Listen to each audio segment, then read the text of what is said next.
Today on the Relationship Revival Show, we're talking to therapist Debbie Runke, based out of Seattle. She's a super sweet, amazing couples therapist that kind of uses different modalities in a really what seems like effortless way. And she's just completely has this soothing voice that I know you're going to fall in love with.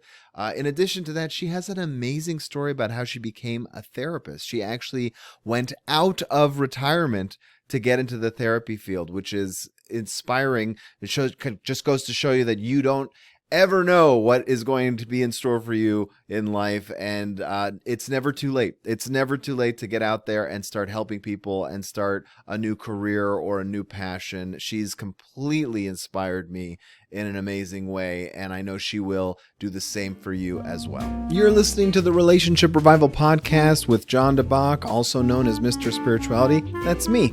I'm your host, giving you insights and guidance from over 10 years in the field of this amazing journey we call romance. On this show, I go over everything you need to know about how to get into a relationship, how to get the most out of a relationship, and sometimes even how to gracefully end a relationship without pulling your hair out and going crazy. And occasionally, I'm even joined by new and old friends who are also relationship experts to bring you guidance and wisdom with new perspectives. Thanks for stopping by.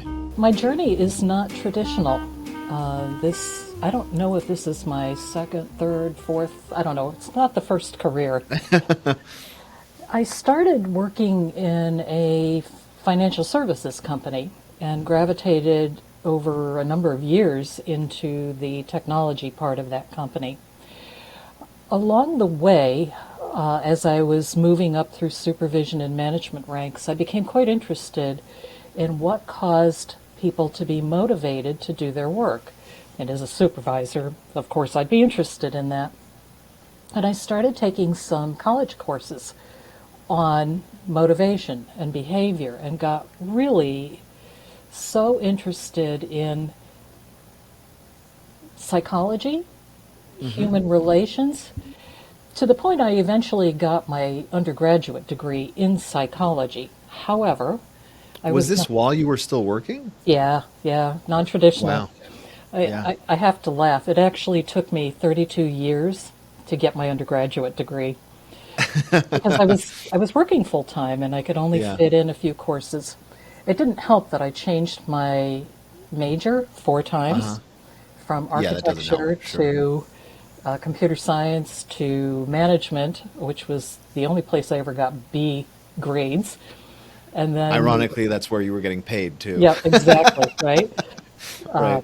But then I ended up finalizing my undergraduate degree in psychology. It was so interesting. The day of my graduation, I was standing there in my cap and gown, sweltering because it was hot and humid, and I was doing one of those internal reflections on my journey to get there and kind of smiling to myself. You know, I can't believe it took me 32 years to get here. And about 2 people behind me, I hear this woman speak up and in a very clear voice says, "I can't believe it took me 33 years to get here." And I thought, I guess I'm not all that special then. But anyhow. Timing, right? Yeah, right. You know, every so often you are reminded that you need to have some humility, that you're really not all that great. And that My wife was one of reminds those, me constantly that I can use some more humility. Or our partners are great at that, right? Yeah.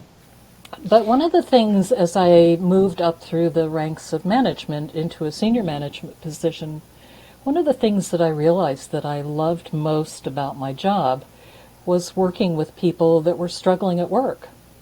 One of the things that was most frustrating to me about working with people that were struggling at work is that most of the time their problems had nothing to do with work. They were coming in from home with them. There were, relationships that were failing. There were parents that were dying. There were dogs that were dying. There were kids that had just really profound medical needs, infants, young children. Just the whole realm of disruption to our relational life. And it was frustrating to me because that really limited my ability to offer help, or so I thought. Eventually, I was in a position where I was able to. I thought of it as retiring. The company didn't think I was old enough to retire, so they, how do they call it? An early resignation. I don't know, it was something like that. But I was able to retire, which was great. About that time, two things that were really pivotal for me happened. One was that I was diagnosed with MS, and the second was that I met and married the man who was to be my husband. I'd never married prior to that time. I was all about building the career and being independent. Can I When ask how old you were at the time? mid late 40s, I don't recall exactly. Mm-hmm. Mid 40s, I guess. I don't Is know. that an early diagnosis for MS, or is that kind of typical? Actually, as I understand it, at that time, my neurologist told me that that was pretty common, that Okay. middle-aged women would discover they had MS, at which I remember being somewhat indignant, like, who are you calling middle-aged? You know, the medical profession is another one of those areas that give us feedback, that remind us that we're really nothing all that special. Yeah. But yeah, so around that same time, I met the man who would become my husband, and we, as I retired from work, he was able to retire from his career. We decided that we were going to start life as a retired couple together. But 7 weeks after we got married, he ended up having a spinal cord surgery, the first of five, as it turned out. Wow. And it was linked to both the, well, the ultimate injury was exactly that. It was the result of an injury. But he also had a lot of problems with spinal stenosis, and as I think of it, it's more of an arthritis in the spine where you get these growths that impinge on nerves and all. All of that to say that with that first surgery, we started to realize that life isn't going to be exactly what we thought. But we ended up, for many years, enjoying things that couples that are not working are able to do. We did some traveling. One of the most uplifting things that we did is he had this idea of starting an after-school reading program in one of the city recreational centers in the city where we lived at the time. And we spent countless hours, years even, working in this center with kiddos that needed help learning to read or to strengthening their reading skills, which, for Mm-hmm. the record, is the most fun I've ever had doing any job. Really? Yeah, it was so much fun. You know what? I'm gonna write down a little reminder because I have four kids and helping them with reading is actually quite difficult for me. So any pointers you have, I'll definitely take later. Yeah, it's simple. Read with them. That's it. Well, there's a little more to it than that, but yeah, read with them. It's Okay. probably one of the most impactful things you can do with your kiddos, especially when they're young. When they're 14 and you want to sit down and read with them, they're probably not going to be all that interested. Yeah, it's hard. It's hard. Yeah. But the little Okay. ones, yeah. Well, that's a kick in the butt for me that I that I probably needed. So thanks. Provide them with reading material. Yeah, that we were good about. But I think you're right. Spending the physical time reading with Yeah. them.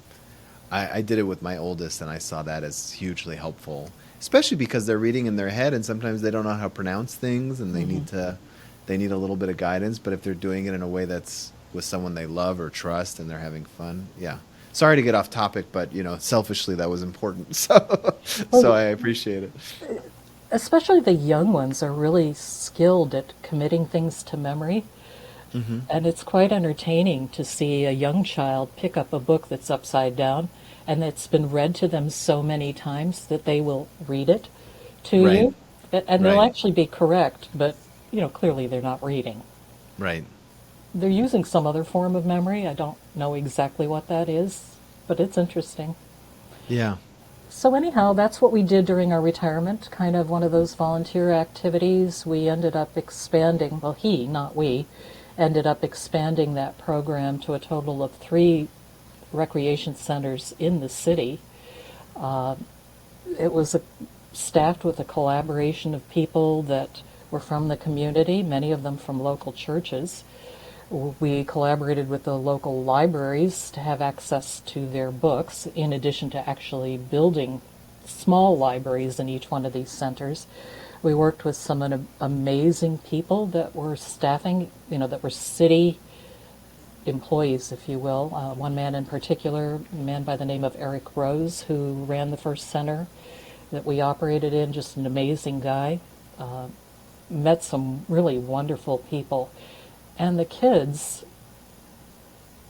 what's not to love about sitting down with a kid who doesn't read very well and finding a book that interests them, which is so amazing, the books that are available, Mm-hmm. and just reading to them. It is, well, for me, it was just a terrific experience. But that's what we did in our retirement. My husband had been born and raised in Seattle. We were living in upstate New York at this time. That's where we met. And he had said to me shortly after we met, I have this dream of retiring to Seattle. And I said, great. I have a dream of not retiring in upstate New York, which I now kind of regret because there's much to love about the area that we lived in. But we made the decision to pick up and move to Seattle, which is where we've been since. His health continued to deteriorate this entire time, to the point that he passed away in 2015, so almost 8 years ago. Yeah. Probably 6 months or so after his death, I was having one of those existential crises in which I was thinking, well, I am not employed in a paying job. I don't want to go back into the arena that I had been in. I am not interested in working in a corporate environment. Even though I had spent so much of my career working in information technology, I don't really love computers. I don't love, I find them interesting, but that's not what gets me out of bed in the morning. So I didn't want to go back to that. As it turns out, I had lunch with a friend, I think it was 2 or 3 days before Thanksgiving in 2015, in which this friend shared with me things that were really pretty vulnerable. And at the end of that time of sharing with me, said to me, you ought to be a therapist. You're good at this listening thing. In which I metaphorically smacked myself upside the head, psychology was my undergraduate degree. Why did this not occur to me? Maybe because he had 3 other majors. Yeah, I didn't actually get the majors. I just started Right. and stopped, which Right. tells you something about my attention span. Sort of Yeah. like a gnat with some things. But when You were also busy. I mean, you had a husband to tend to who was sick, so it's yeah, understandable. Yeah. yeah. But the next day, after that luncheon conversation, I got on a plane and flew to North Carolina, where one of my 4 brothers lives with his family. And during the 2 weeks that I was there, I interacted with, I would say, minimum 6 different people, most of whom I had never met before. A couple of them I had, but didn't know well. And each of these conversations, I wasn't trying to make this happen. Each one of these conversations would end up with them sharing with me things that were painful, how their life was falling apart, and I didn't know what to do other than listen. And every single one of these conversations would wrap up with the person saying, you ought to be a therapist. Okay. All It's right, the world telling you something. Yeah, for yeah, sure. maybe I ought to be a therapist. I came back to Seattle, started taking a look at what kind of fields related to psychology might I want to get into. And I looked at social work, I looked at mental health counseling, and I looked at marriage and family therapy. Found a program at one of the local universities, Seattle Pacific University, and thought to myself, if I were going to design the perfect program for me, it would look a lot like this one. So I got in touch with the university, went in and met with the chair of the department and kind of their coordinator. Spent 3 hours there. This is, I think, December 17th, if I recall correctly. At the end of this conversation, asked them, so I know I'm not your traditional student. I mean, at that point, I'm in my late 50s. I know I'm not the traditional student. Would I be a good fit for this program? And they were enthusiastic about it. It definitely apply to the program. And as I'm standing there with my hand on the doorknob, getting ready to leave, they said, oh, by the way, the application deadline is January 8th, so about 3 weeks in the future. And one other thing, you do need to take the GRE before then, the graduate record examination.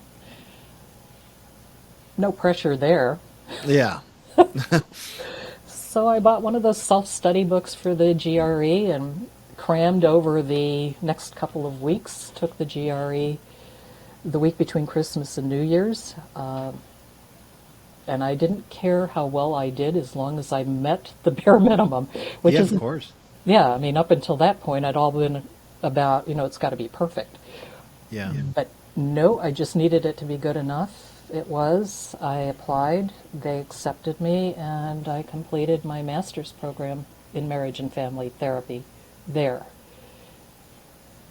This has been, for me, just the most wonderful field to work in. Human relationships are so interesting. They are so challenging. They are the sources of our greatest happiness. They are the sources of our greatest anguish. And I like working in the field. And finally, after all these years, for some people, I feel like I am able to make a difference in a way that I couldn't when I was working in the technology field. So, That's I don't great. know. That's the journey of how I got here. What's your practice look like today? How much of it is family therapy? How much of it is individual? How much of it is couples? Zero is family. There's a reason for that. I've discovered that I am easily overwhelmed by more than a couple of people in a room. Okay. I don't know why I didn't know that before. But yeah, it's one of the reasons that although I am presently doing some group therapy work, it's one of the reasons that I'll be exiting that. It's because I don't feel that I don't believe that I attend well to more than a couple of people in a room at a time. Yeah, it's important to know your strengths for sure. Yeah, I think so. I do see some couples. They represent maybe 20% of the work that I do. Mm-hmm. Most of the work that I do is with individuals. And that said, oftentimes it feels like I'm doing couples or family counseling because so much of the distress in people's lives somewhere along the line includes relationship distress, and even though their partner or their family member is not sitting in the room with them, in a more emotional and kind of like spiritual way, they are there. Yeah. So one of the professors that I had at SPU had said something to the effect of, every session is a relationship session. I don't know that that's completely true, but I think it's true more often than not, or at least that certainly shapes the way that I think about and interact with the people that I see. Mm-hmm. I don't know what your experience has been, but that's mine. Well, I'm a little different because I exclusively work with either couples or people talking about their relationships. So if someone comes to me and just talks about their own anxiety or depression, my first question is, well, where are you in your relationship? That's one of Um, mine too. yeah, yeah. So it's so maybe we're not so unalike. I mean, obviously, if they want to discuss their anxiety and it isn't related to the relationship, I'm always going to meet the client where they are if that's what they want to talk about. But yeah, personally, the reason why I focused on this is there were struggles in my marriage when I first started, and once we were able to figure that out, everything in my life became so much richer. Hmm. And I feel like people gravitate as practitioners of any kind of counseling in areas where they have the experience, to where it makes sense. I mean, my wife is a therapist, and she specializes in perinatal issues because she had postpartum Hmm. depression. So Hmm. and I spoke to a brilliant therapist out of Atlanta, um, and she's in a step family herself as a stepmom. And so one of her specialties is working with blended and step families. Yeah. So I think, that authenticity that you bring to it just feels right. And I think if I were to, I don't think I'd be the best child therapist. I've never worked with them, but I don't think I'd find a kinship there. Just like you don't have a kinship in dealing with families at large. Yeah. So, yeah, yeah, that's kind of my approach. Do you have specific approaches to therapy or modalities that you connect with, or is it kind of like a buffet of different techniques that you use and tools?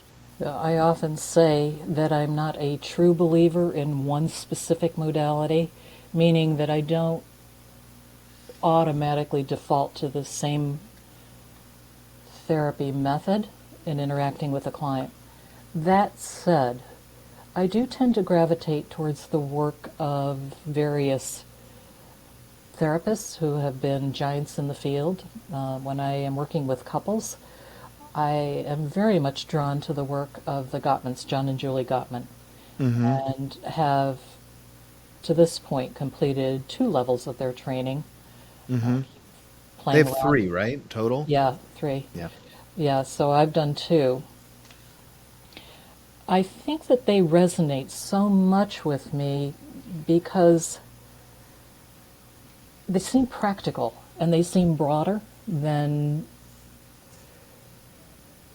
the more emotional focus that you get with the works of Sue Johnson, for example, Yeah. who I think she's amazing in the work that she does. But for Yeah. me, it is a better fit to look more at and use more of the Gottman work in what I do. I will cherry pick things from other couple modalities. I look at Imago, for example.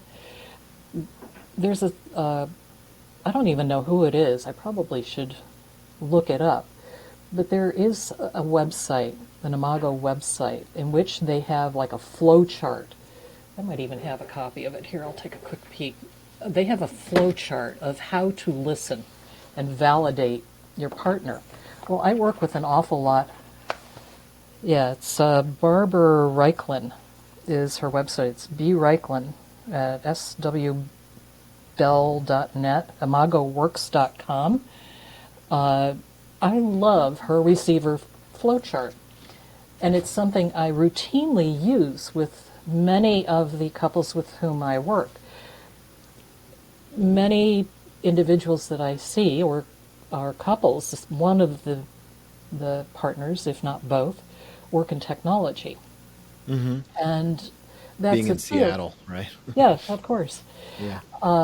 And that's a field that really attracts people that are more into their left brain, Mm-hmm. and some of the more soft, emotional, well, they're not, I don't want to say creative, but some of the softer people skills are not as developed. So to hold up something, and I do, I'll hold it up, it's like, looks like this. Mm-hmm. It's a flow chart. And we'll walk through when your partner has something to say, when you need to talk about something that may be difficult. Follow these steps. I use this all the time. I don't use any of the other Imago work, but this I love. Right. It probably feels empowering for someone who is more left brain to have a map, like a Yeah, it's like visual do map. it like this. Right, right. And by the way, this is actually, I can go to the Gottman work and find in there how to be a good listener. I can find Yeah, the same steps, but the presentation of this, like a yeah. flowchart, is really helpful to some of the people with whom I interact. That's so interesting. I have the same thing where I cherry pick analogies or tools from Hmm. other. I always come back to Gottman and some of my spiritual background Yeah. as well, because that's just where I feel at home.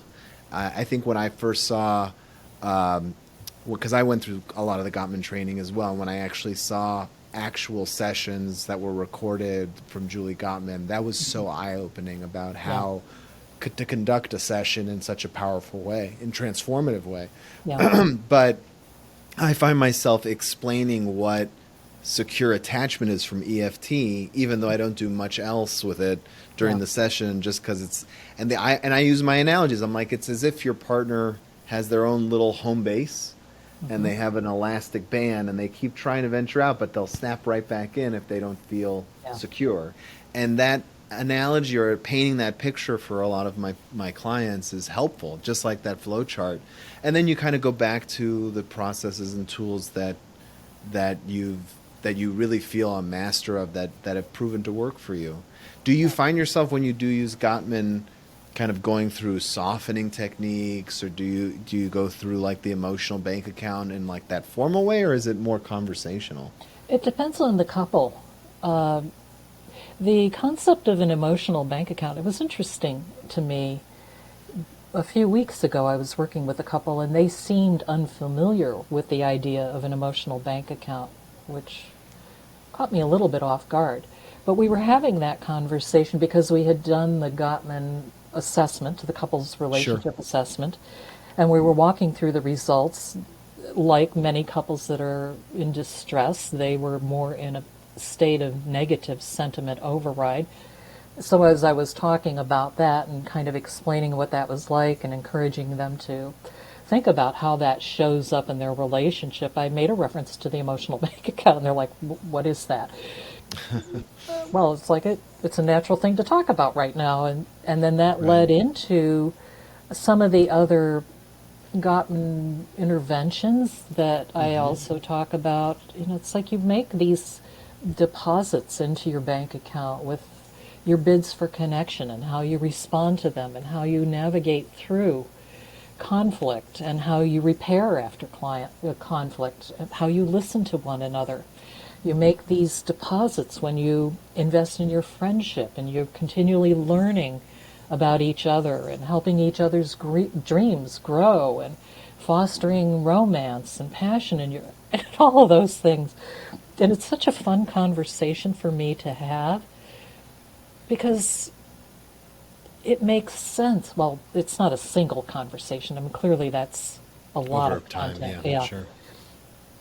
But it's just so much fun to see a couple start to have compartments, if you will. It's probably not a great word, but categories to put their experience in, their observations in, to understand the Hmm. interactions between them, how they.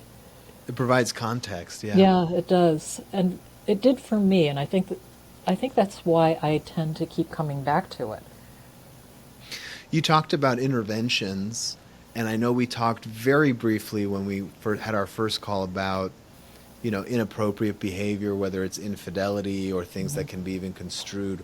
What's your approach when you have either addiction issues or abuse issues or infidelity issues working with couples? I know it's not a one size fits all, but you have such a calming presence. I'm much more animated, so sometimes I got to check myself. Whereas, like, talking to you, I kind of feel like I'm at a spa, which is kind of nice. Well, let me segue off into a side conversation. I'll come back. Sure, sure. Many years ago, when I was working in the corporate world, I had a one on one conversation with a colleague. And during the course of our conversation in his office, I can picture this so clearly. He sort of slumps over in his chair and his head forward, and oh, I thought he was having a heart attack or a stroke or something. I'm like, Ken, are you okay? He sort of startles back into awareness. I had put him to sleep. So when people say Wow. to me, you have such a calming voice, it's like periodically I do try to remember to have a little more animation in my voice because I'm not looking to put people to sleep. Well, I think there's, yeah, I don't think you have to worry about it too much Yeah. because the content you're saying is so invaluable. But yeah, don't look at it negatively. I think if you wanted to do like recorded meditations, you'd have a kind of a natural voice for it. Yeah. There's so many others that are out there that are really Yeah, great. I don't feel the need to add sure. to That what's makes sense. available. But yeah, so in answer to your question about working with couples or individuals when there's been inappropriate behavior, addictions of some kind, we can take a look, and I do take a look at some of the work that Robert Navarro did under the Gottmans, working with couples. Forget the name of that particular program, but it's where addiction is a part of the story. Hmm. I found that I continue to find that helpful in framing my thoughts, my approach. One of the very first things that, well, there's a handful of things that need to happen pretty quickly. The Gottman-Navarro model has three basic steps of, let's see if I can remember what they are. It is atone, attune, and attach. For me, it's helpful to keep that in mind. In the atoning, the very first step in that particular approach to working with interventions, I think you can further break that down. And here I do wander a bit away from using only that model. And I use, don't remember the name, I want to say the last name is Porter. I can get that to you later. I Sure. use more of the work that this individual has done specifically for couples that are in distress around some sort of sexual infidelity or inappropriate behavior. And he points out that you have to begin with establishing safety, certainly for the betrayed partner. But I think there's more to it than that as well, because we're about to ask the person that has done the harm to step into an area where they're going to have to hear things, talk about things that are shameful, that are painful. So we have to make sure that they're in a safe place as well.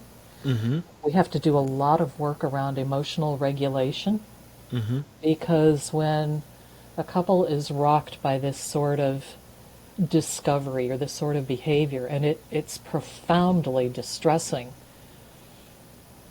the emotions are running rampant, understandably. So some of the very first work that we do, that I try to do, is to ensure that there is safety, not just emotional safety, but I need to make sure that there is physical safety as well. Not from a threat of violence necessarily, although it could be that. Hmm. But, if somebody has had sexual interactions with another partner, you want to make sure that they're not coming home with an STD or an STI, so there's that. The partner who's been betrayed, oftentimes I will say her because the majority of the people that I interact with are women in this regard.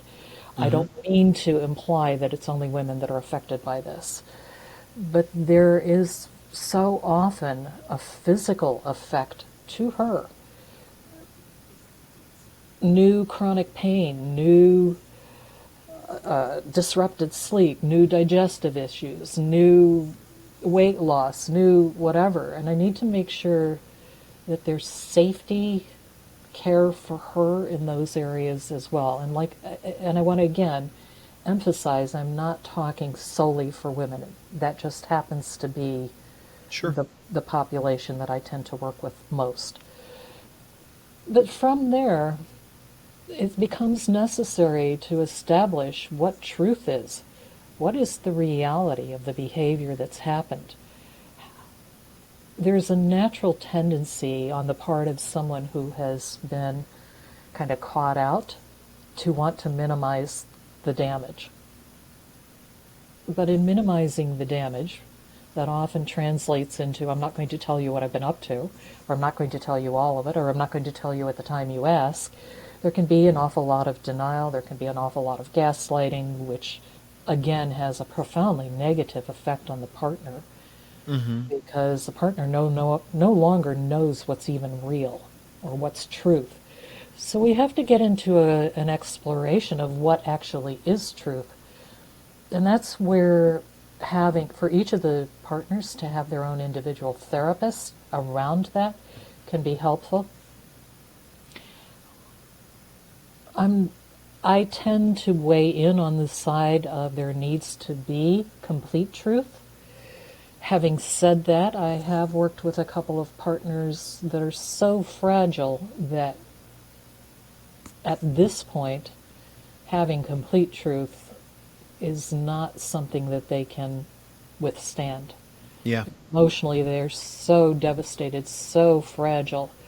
And they're usually people that have their own pre-relationship with this person trauma history. Yeah. So it's a delicate, and I think it's sacred work to step into that space, to Yeah. establish truth, to share it. There's a process of grieving that the couple individually but also relationally needs to go through, because what they thought they had is, I'm sorry, I've got yard work people that have just shown up out here. Oh, I don't think I can hear it. You're okay. Well, you probably will at some point. But the it's sacred work to sit with an individual or with a couple that is so disoriented about what has just happened in their world. Or maybe it's been happening and one person's been aware of it for a long time. But how do you hold that? The couple has to decide, are they even going to stay together? And that's not a one-time decision. That's a recurring decision Yeah. about, am I willing to work on the relationship?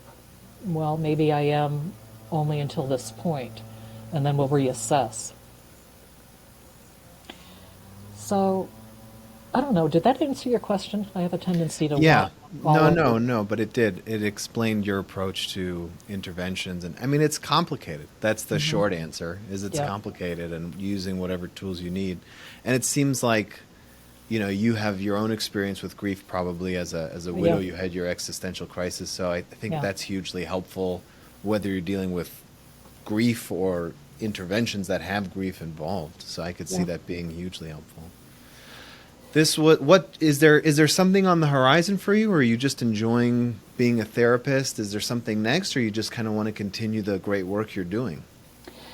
I am right now in a place where I'm looking to reduce the volume of work that I do. I like to introduce other things to the work that I do, like this, for example. Mm-hmm. This is fun to me.